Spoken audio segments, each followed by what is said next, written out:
Seigneur Jésus, toi le Dieu de miracles, toi le Créateur de ciel et de terre.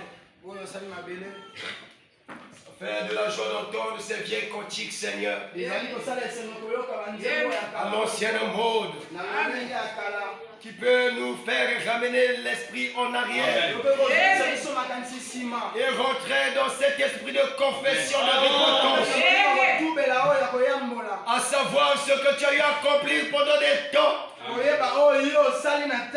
Comment tu t'es identifié au rocher. Celui dont Moïse avait frappé, Seigneur. Et Seigneur, tu t'es rendu fait et chair à travers ce Jésus de Galilée. Et tu as été une fois encore frappé pour que je m'obtienne la guérison, pour que je m'obtienne la solution. Et ce matin, Père éternel, nous te rappelons simplement l'œuvre de la croix. C'est que pour œuvre que tu as manifesté, tu as été sacrifié, flagellé, retiré à cause de moi, pour que je me tienne, Seigneur. La vie ce matin, c'est parce que tu t'es rappelé. Je n'ai pas encore fini avec lui. Seigneur Jésus, c'est le Fils des hommes, toutefois ingrat, au lieu de porter la gloire à ce rocher frappé, ils ont porté la gloire aux hommes, ils ont porté l'exaltation aux humains. Mais nous ce matin, c'est toi que nous élèvons. Seigneur de gloire, pardonne-nous.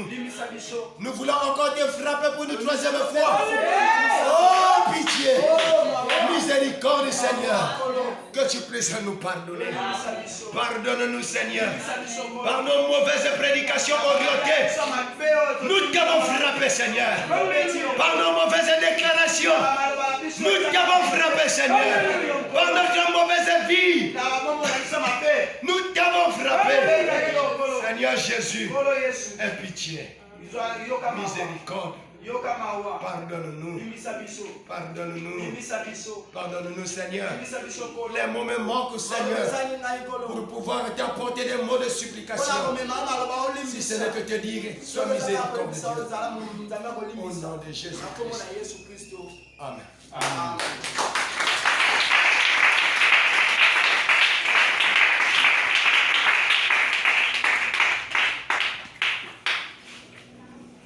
Le Seigneur Jésus vous bénisse. Nous allons prendre le livre de 1 Samuel. Le verset 26. 1 Samuel 17, 26. 1 Samuel 17, 26. La lecture sera longue, mais je vais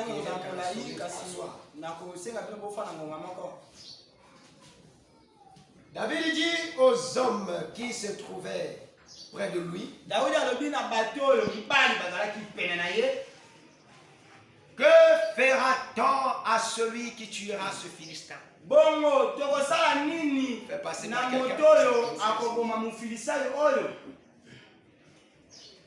Est-ce que vous comprenez? Amen. Il dit, que fera-t-on à celui qui tuera ce Philistin? Et qui ôtera l'opprobre de dessus d'Israël? Qui est donc ce circoncis? Cet circoncis. Qui est donc ce Philistin? Cet circoncis. Pour insulter l'armée du Dieu vivant. Je vous prie de vous asseoir. Le Seigneur jeter sur sa parole.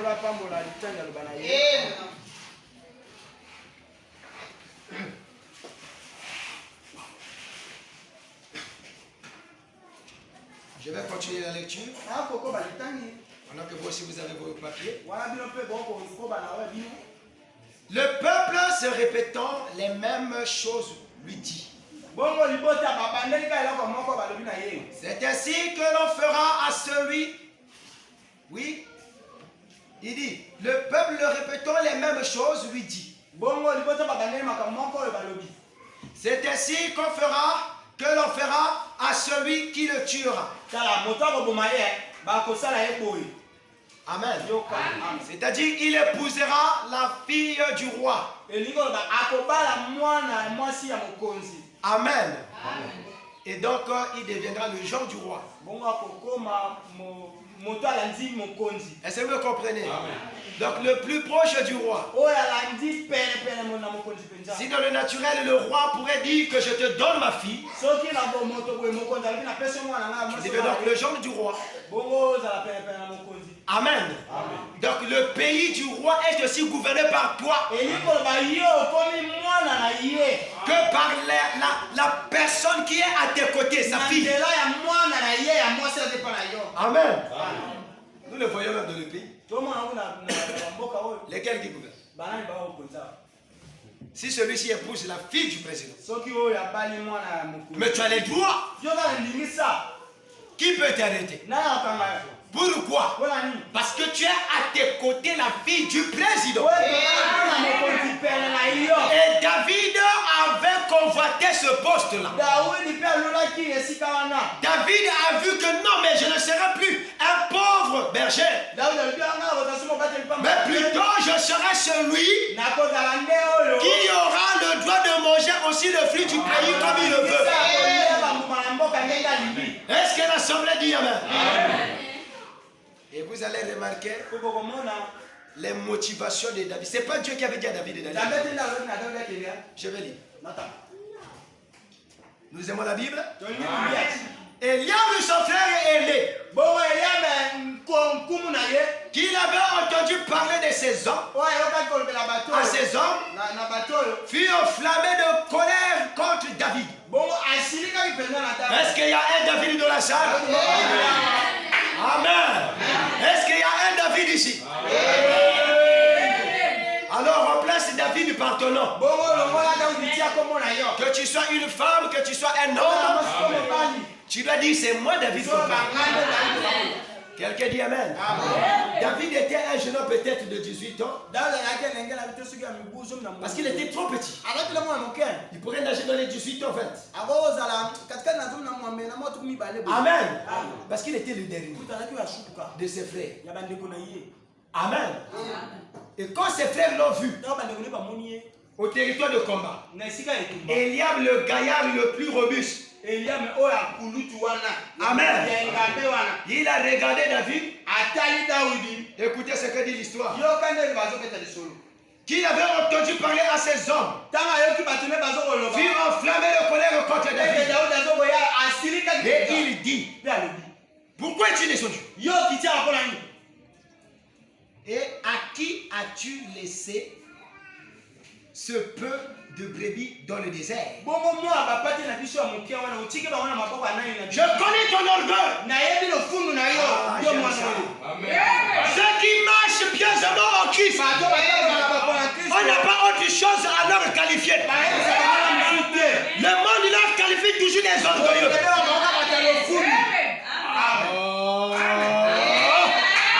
Est-ce que quelqu'un ne peut pas dire là-bas? Ils sont toujours qualifiés d'orgueilleux. La plupart des gens qui connaissent, on ne les aime pas. Est-ce que quelqu'un dit amen? La plupart des gens qui progressent aussi, ils ont toujours été sujets de la haine. Que mon auditoire dise mais pourquoi? Parce que ce qui est en vous ne se trouve pas en lui.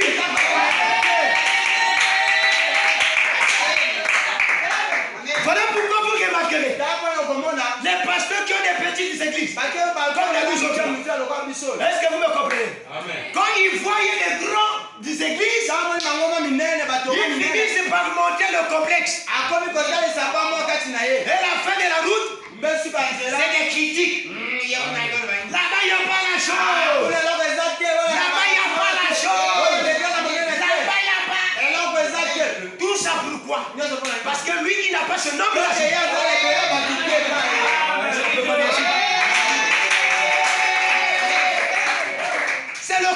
comportement de l'homme. Et donc c'est un comportement biblique. Je n'ai pas dit c'est branamique, mais c'est inscrit bibliquement. Est-ce que vous me comprenez? Amen. Ça y est là de la Bible. Donc quand vous voyez cet esprit-là, je vous en prie, ayez plus d'humilité et de l'amour. Je l'avais dit dans les fois dernières, que la preuve même de maturité, c'est quand une personne arrive à s'asseoir avec celui à qui ils n'ont pas la même vision. Est-ce que vous me comprenez? Je le répète, la preuve de l'humilité, de la maturité, c'est quand une personne ayant des visions opposées, mais il est capable de s'asseoir avec l'autre ayant une vision contradictoire. Ne le soutenons pas. Est-ce que vous me comprenez? C'est ce comportement-là. Et nous voyons le comportement des liens. Dans ceux qui se disent serviteurs de Dieu.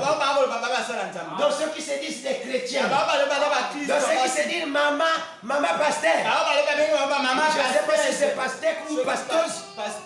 Eux-mêmes ils savent quel est l'article à mettre ça. Il n'existe pas de pasteurs dans la Bible. La Bible ne reconnaît pas les pastrisses. Ni les ministresses. La Bible ne connaît pas ça. Ça c'est le problème de la politique. Avec leur ministre femme. Pas dans la Bible. Est-ce que quelqu'un dit amen? Dis monsieur. Nous devons aimer la pure parole. Nous devons aimer la parole qui dénonce le mal. N'acclamez pas sur le mal. Ne l'acclamez pas. Et ne vous réjouissez pas de ça. Parce que c'est même ça qui prouve que vous êtes faux. Quand vous voyez un prédicateur ou un pasteur d'une église quelconque soutenir que les femmes puissent venir prêcher la parole. Cependant, la Bible ne reconnaît pas ça.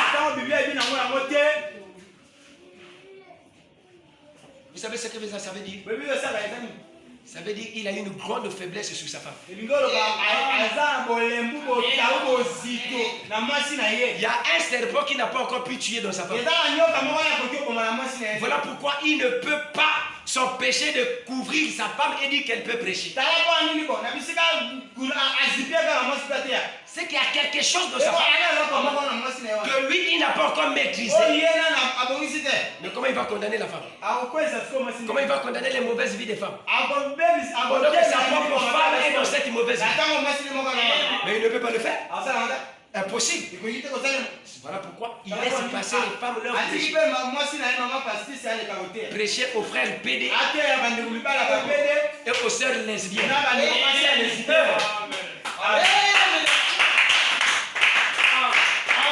Mais si c'est la vérité, on doit reconnaître sa parole. Parce qu'un homme qui a des facultés n'accepterait jamais la domination d'une femme. Sauf s'il est moins du totem de sa femme. Parce que jusqu'alors, il y a même des frères comptables dans des maisons. Il y a même des soeurs qui ne sont pas délivrées. Quand le monsieur fait elle se fait pitié. Pourquoi? C'est le manque de la nouvelle naissance.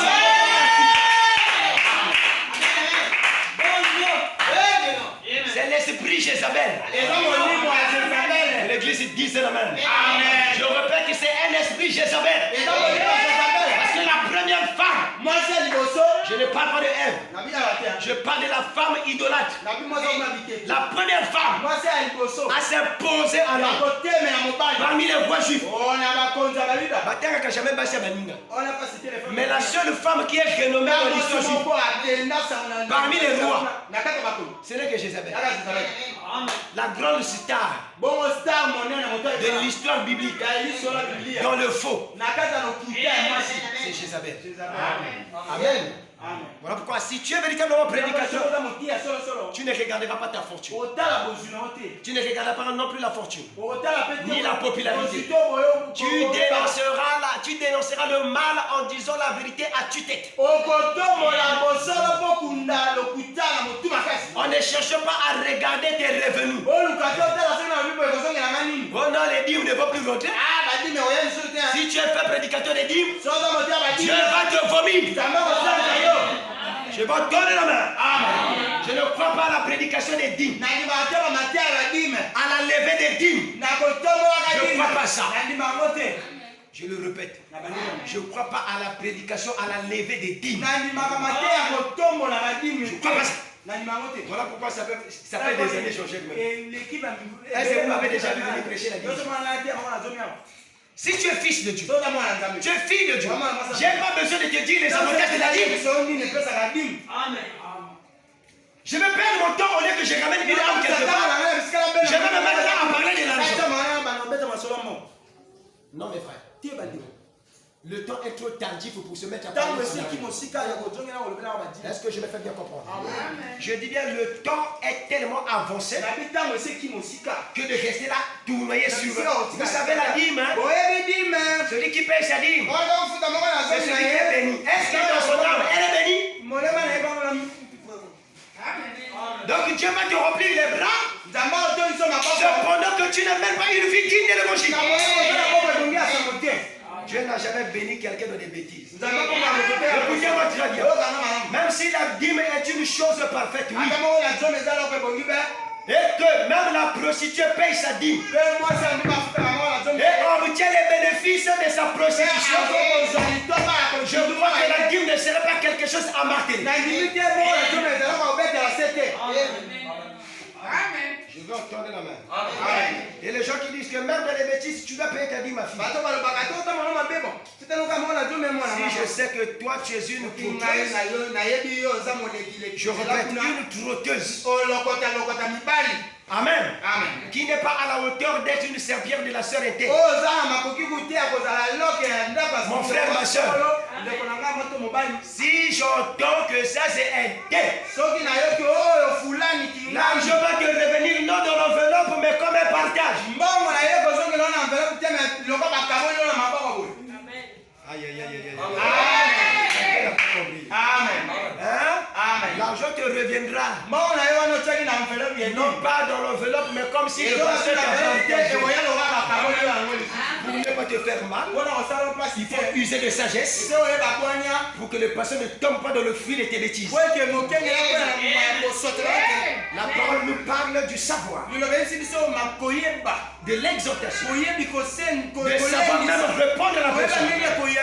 Que ce soit d'une manière objet, article, ou encore d'une manière verbale, il faut user de connaissance, de sagesse, pour ne pas faire mal à la personne.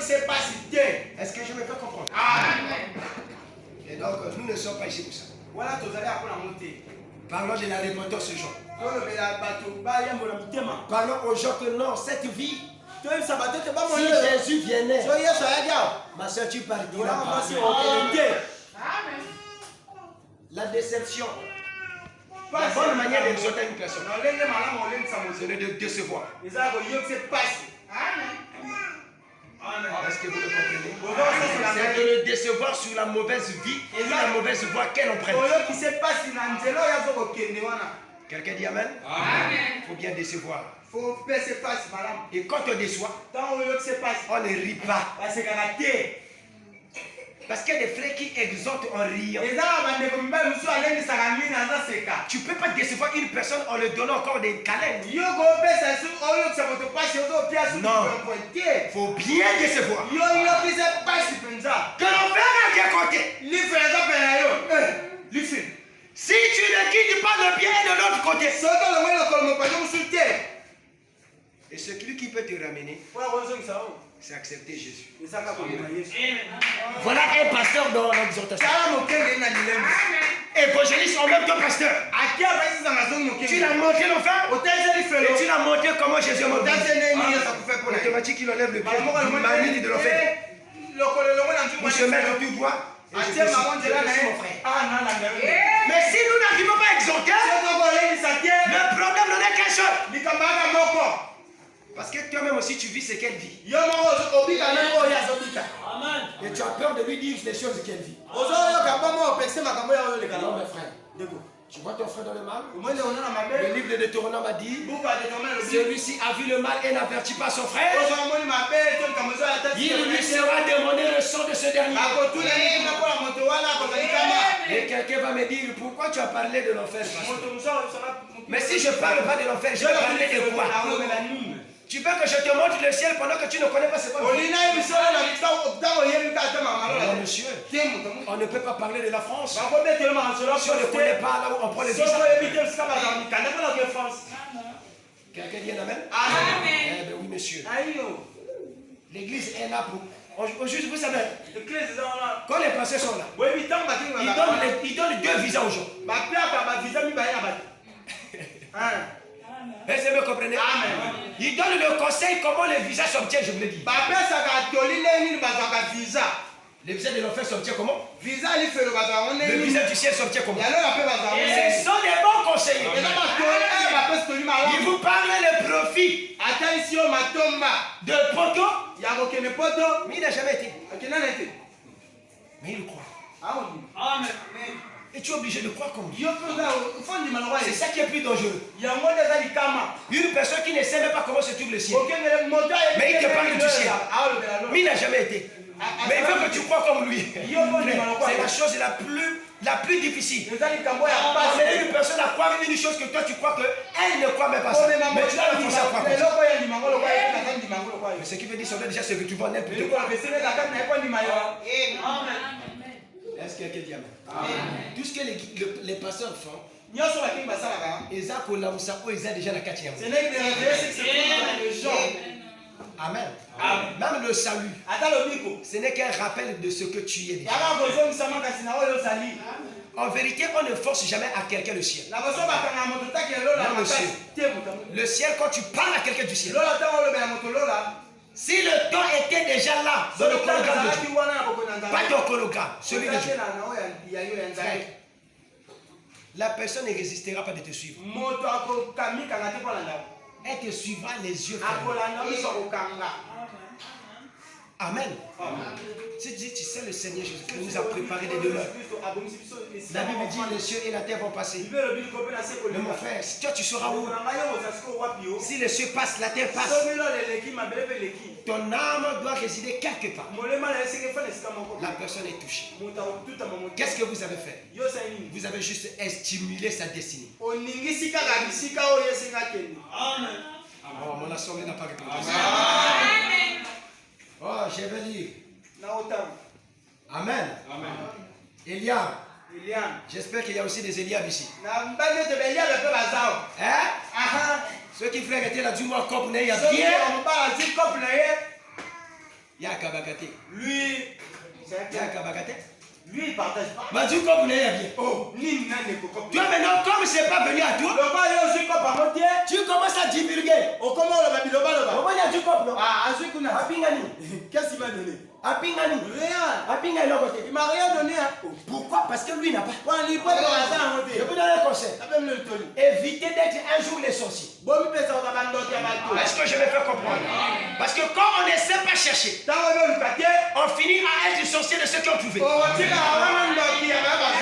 que je vais faire comprendre? Voilà pourquoi même dans l'église, évitez. Celle qui fait du bien au pasteur, mais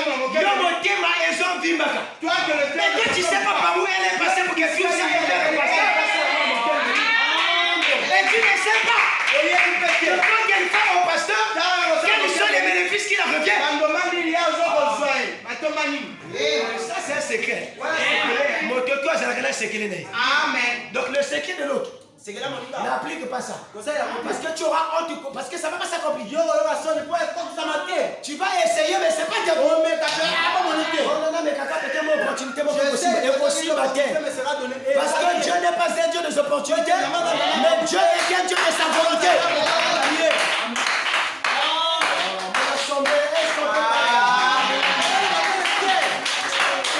Jamais Adam, Dieu n'est pas un Dieu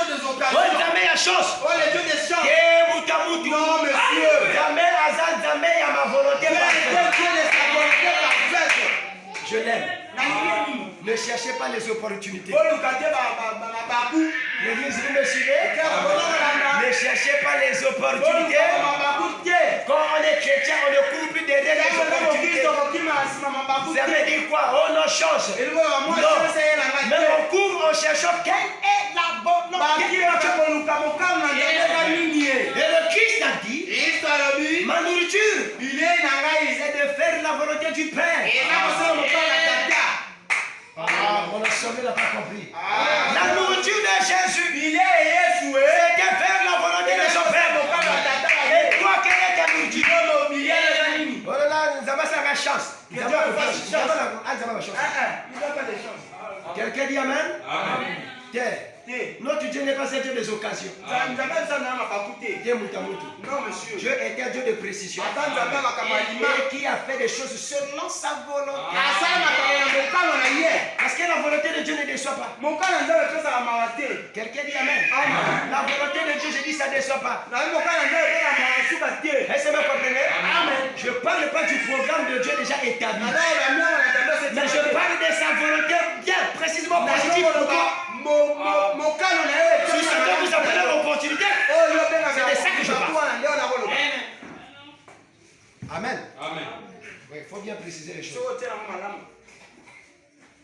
Oh là là. Est-ce que David peut dire Amen? David, tu peux dire Amen? Très bien. Avançons. Oh Jésus. Il continue à dire ceci. À qui as-tu laissé ce peuple de brebis dans le désert? Je connais ton orgueil et ta malice. Il dit, la malice de ton cœur.